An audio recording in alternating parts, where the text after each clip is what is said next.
ದೇಶದ ಅತಿ ದೊಡ್ಡ ರಿಯಾಲಿಟಿ ಶೋ ಎಂದೇ ಹೆಸರುವಾಸಿಯಾಗಿರುವ ಹಿಂದಿ ಬಿಗ್ ಬಾಸ್ ಬಂದ್ ಆಗುತ್ತೆ ಅನ್ನೋ ಗುಮಾನಿ ಎದ್ದಿದೆ.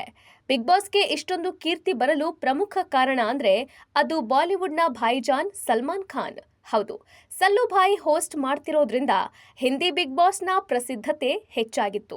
ಆದ್ರೆ ಭಾಯಿಜಾನ್ ಜೀವಕ್ಕೆ ಕಂಟಕ ಇರುವ ಕಾರಣ ಈ ಬಾರಿಯ ಬಿಗ್ ಬಾಸ್ 19ರ ಹೋಸ್ಟ್ ಯಾರು ಎಂಬ ಪ್ರಶ್ನೆ ಹುಟ್ಟಿದೆ.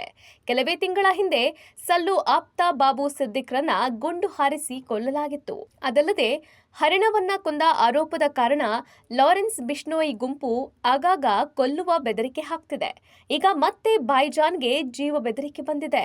ಈ ಕಾರಣದಿಂದ ಬಿಗ್ ಬಾಸ್ನ ಯಾರು ಹೋಸ್ಟ್ ಮಾಡ್ತಾರೆ ಎಂಬ ಪ್ರಶ್ನೆ ಇತ್ತು. ಆದ್ರೆ ಈಗ Endemol Shine India CEO Rishi Negi ಈ ಎಲ್ಲಾ ಪ್ರಶ್ನೆಗಳಿಗೆ ಬ್ರೇಕ್ ಹಾಕಿದ್ದಾರೆ.